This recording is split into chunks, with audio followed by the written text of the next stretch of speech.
దిగండి.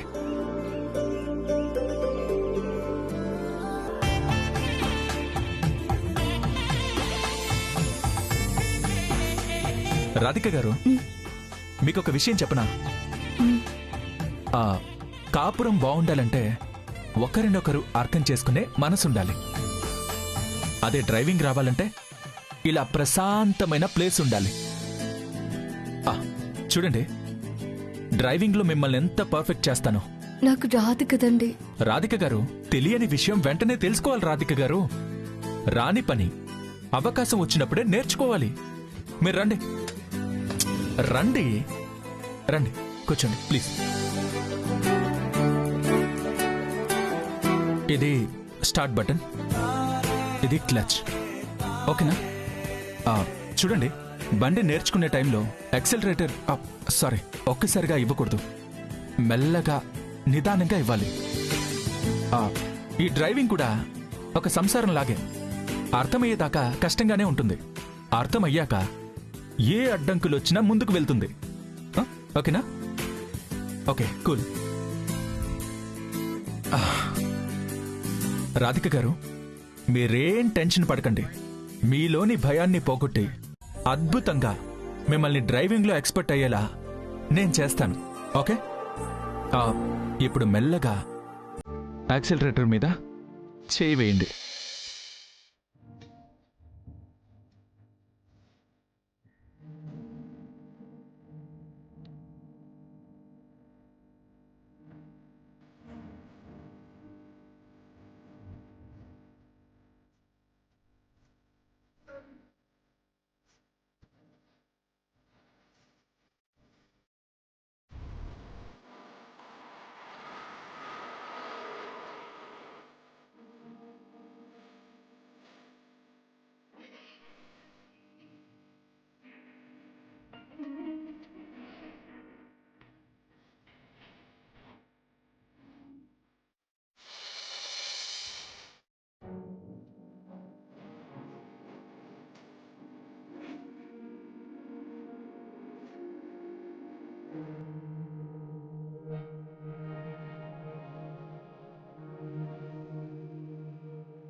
రాధిక గారు, ఫ్యాబులస్ అండి, ఫెంటాస్టిక్.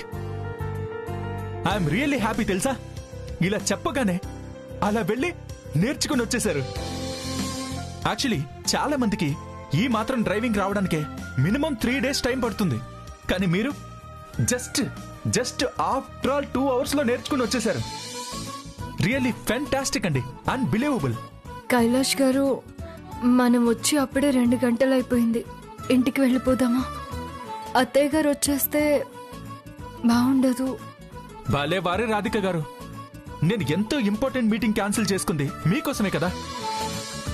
ఇంకొంచెం సేపు టైం స్పెండ్ చేస్తే ఇంకా పర్ఫెక్ట్ గా వస్తుంది కదా.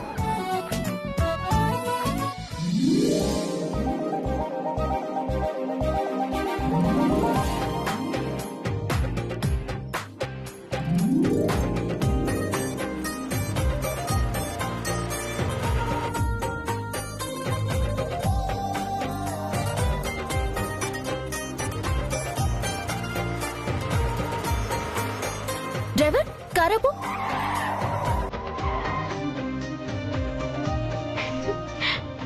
అత్తయ్య, ఒకసారి చూడండి.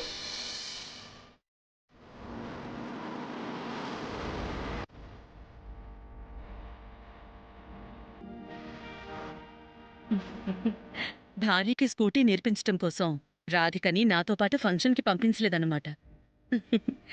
పెళ్ళైన కొన్నాళ్ళకి ఇద్దరిలా కలిసిపోవడం చాలా సంతోషంగా ఉంది.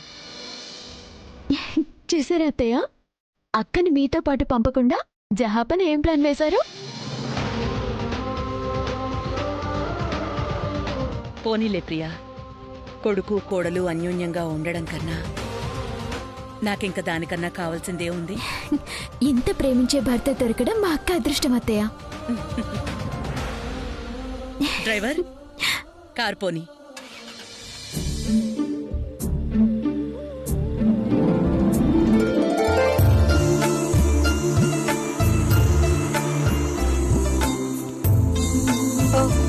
ఓకే కైలాష్ గారు, చాలు చాలు, ఓకే చాలు చాలు చాలా చాలు. Okay okay okay. Engine of చేసేద్దాం. దిగండి. ఓకేనా అండి? కైలాష్ గారు, కైలాష్ గారు, కేర్ఫుల్, ఓకేనా? జస్ట్ ఒకసారి పట్టుకోండి. ఏం కాలేదుగా? Yeah yeah okay. ఏం కాలేదు కదా? అయ్యో సారీ అండి, నా వల్లే మీకు దెబ్బ తగిలింది. అయ్యో చాలా చిన్నదండి, మీకు తగలేదు. I am happy. ఇలాంటివన్నీ పట్టించుకోకూడదండి. Come on let's go please. రండి, ఎక్కండి.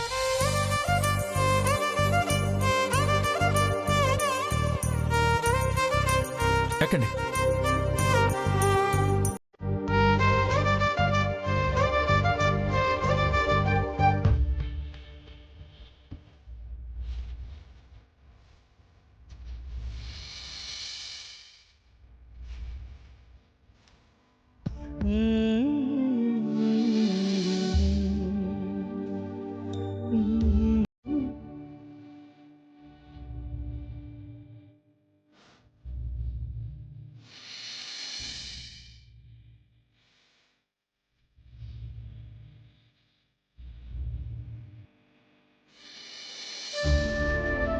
అమర్ని చూస్తుంటే భయమేస్తుంది సాయి. ఎలాగోలా నచ్చ చెప్పి ఇంటికి తీసుకెళ్ళిపోదాం. వాణ్ణి ఇలా ఒంటరిగా వదిలేయడం మంచిది కాదరా. ఎంత చెప్పినా వాడు వింటున్నాడారా? కనీసం మనం చెప్పిన దానికైనా సమాధానం చెప్తున్నాడా? మౌనాన్ని కేర్ ఆఫ్ అడ్రస్ చేసుకొని రాధిక మీద ఆలోచనలు బాధ్యతగా మార్చుకొని పోయి గదిలో కూర్చున్నాడ్రా. అన్నయ్య, అన్నయ్య ఎక్కడున్నాడు? రాధికతో పాటే తన జీవితంలో వెలిగిపోయిందని ఆ చీకటి గదిలో కూర్చున్నాడమ్మా. ఇంటికి రమ్మని మేము ఎంత నచ్చ చెప్పినా జవాబు ఇవ్వడం లేదు. నువ్వైనా ట్రై చేయి నేహా.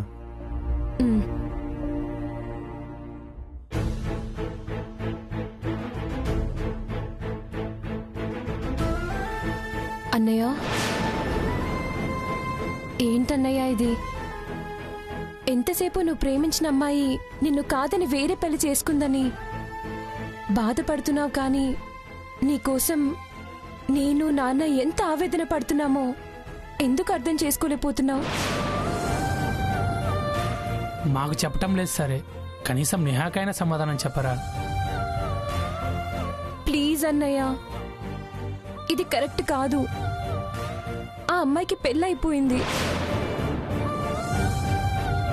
నువ్వెంత బాధపడ్డా తనైతే నీ జీవితంలోకి రాదు కదా. ఆ అమ్మాయిని మర్చిపో అన్నయ్య. ఇంటికి వెళ్దాం పదా. నేనేమైపోతాను అని మనసులో పెట్టుకుని నువ్వు నీ చదువు పాడు చేసుకోకుండా వెళ్ళు. వెళ్ళి నీ చదువు మీద ధ్యాస పెట్టు. అది కాదన్నయ్య. చెప్తున్నాను కదా, వెళ్ళు. ఏంట్రా నీ మొండితనం?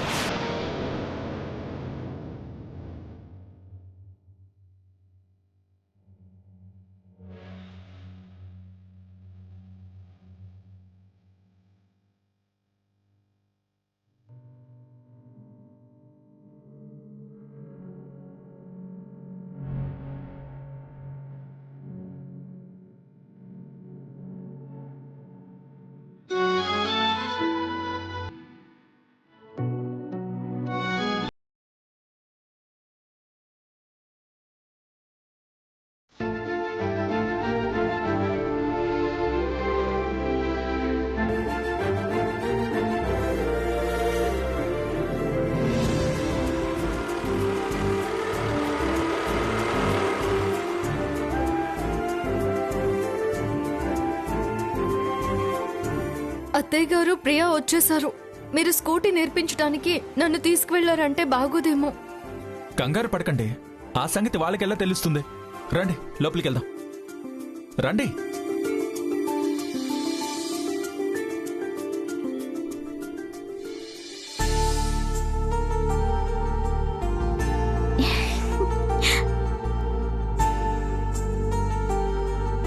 ఏం పర్లేదండి, పదండి.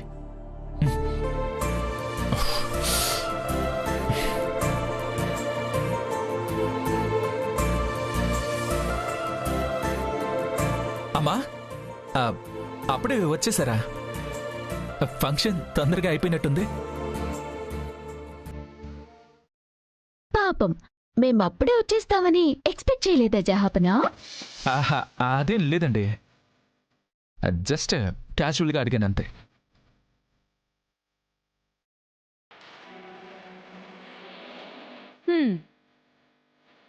నువ్వు కూడా ఏంటి నాన్నా చాలా తొందరగా వచ్చేసావు? ఈరోజు ఆఫీస్లో వర్క్ ఎక్కువగా లేనట్టుంది.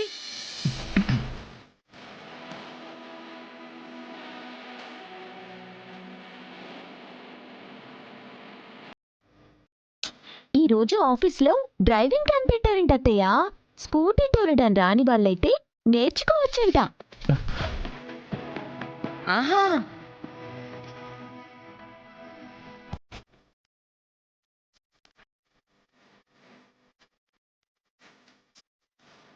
ఆ క్యాంప్కి చీఫ్ గెస్ట్ ఎవరో తెలుసా? డ్రైవింగ్ రాని మా అక్కే.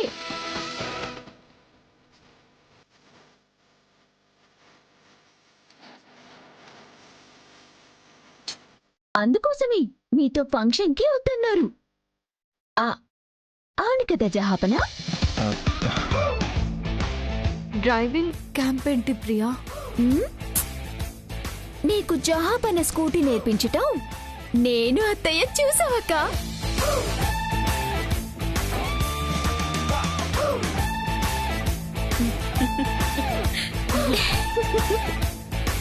అమ్మా, అది తనకి స్కూటీ రాదంటమ్మా, అందుకే నేర్పిద్దామని తీసుకెళ్ళాను. అందులో తప్పే ఉంది నాన్నా.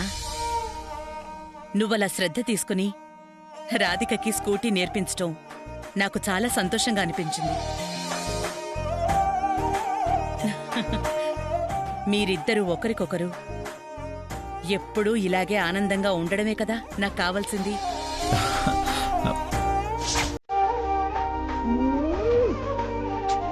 చచ్చా,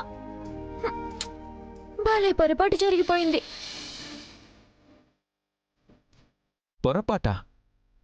ఏమైంది ప్రియ గారు? ఏమైందంటారేంటి జహాపనా? మీరేమో నాకు ఒక మంచి అబ్బాయిని చూసి పెళ్లి చేస్తానని మాటిచ్చారా? అవును, ఇచ్చాను. మరి నేనేమో ఆవేశపడిపోయి ఎప్పుడో స్కూటీ నడపడం నేర్చేసుకున్నాను.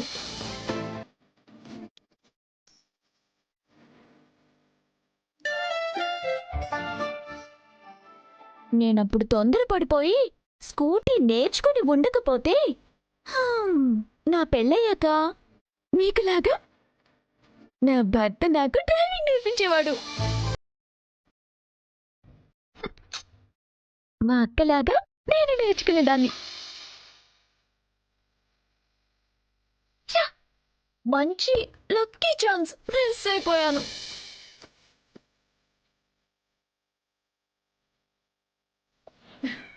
అమ్మా ప్రియా, ఇంక చాలమ్మా.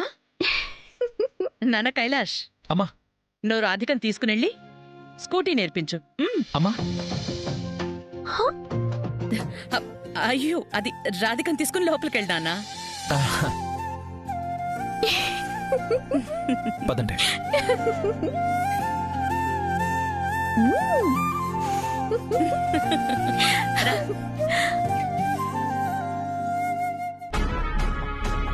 ఏంటమ్మా నాకీ కర్మ? బావని రాధికని విడగొట్టాలని మనం చూస్తుంటే వాళ్ళిద్దరూ రోజు రోజుకి ఇంకా ఇంకా దగ్గరైపోతున్నారు. వాళ్ళనిలా చూస్తుంటే నా కళ్ళు మండిపోతున్నాయి, గుండె రగిలిపోతోంది.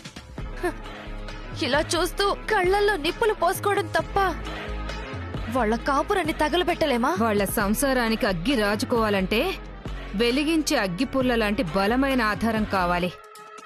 ప్రస్తుతం మనకున్న ఒకే ఒక్క ఆధారం అన్నవరం ఫోటో. అదొస్తే తప్ప మనమేమీ చేయలేం.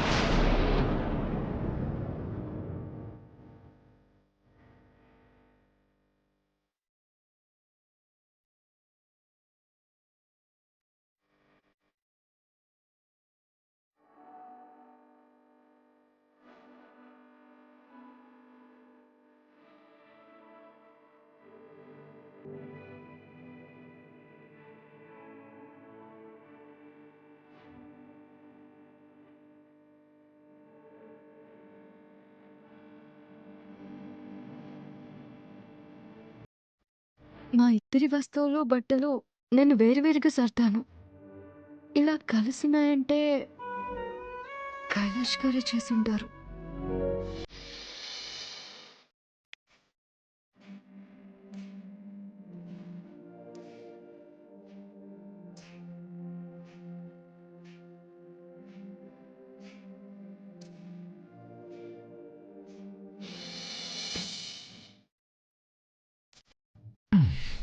ఎస్.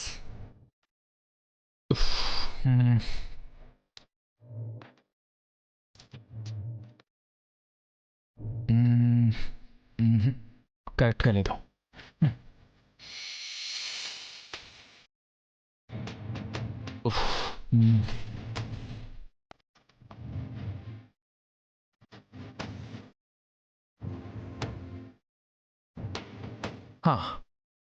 Good, that's good.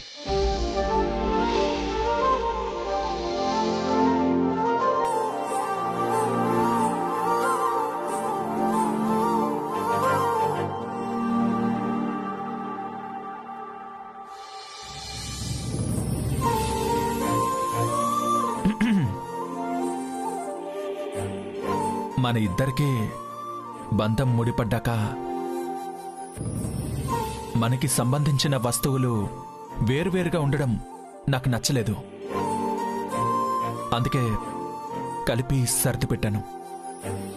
ఇప్పుడు చూడండి మన జంటలా ఎంత అందంగా ఉన్నాయో.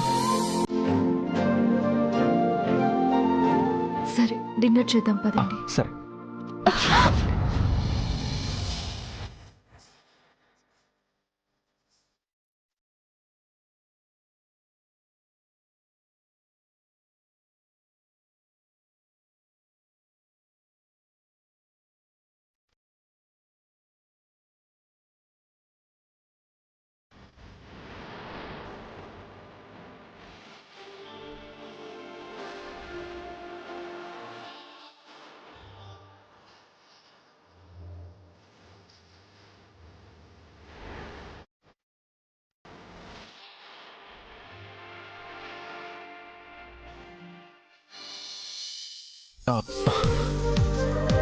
సారీ.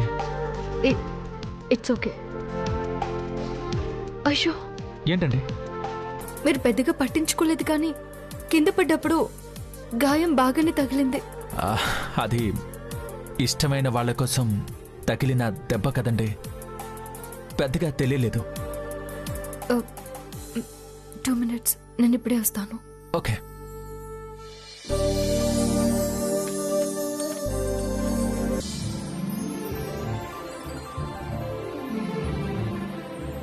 అమ్మా రాధిక, వస్తున్నాను అత్తయ్య.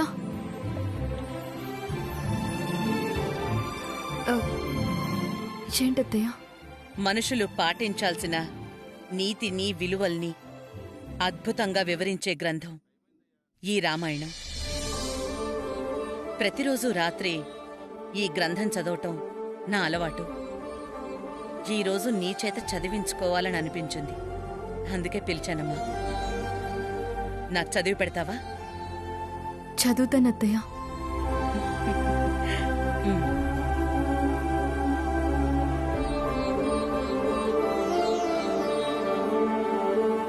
రామాయణాన్ని పవిత్రంగా చూసే ప్రతి ఆడపిల్ల భర్తని చాలా గౌరవిస్తుంది.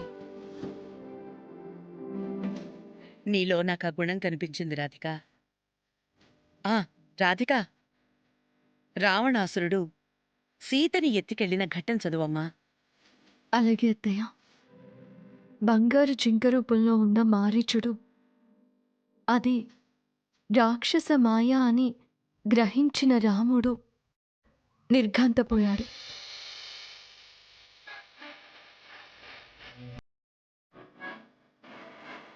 అప్పటికే అక్కడికి చేరుకున్న లక్ష్మణుడు అన్న ద్వారా వాస్తవాన్ని తెలుసుకుని కోపోద్రిక్తుడయ్యాడు.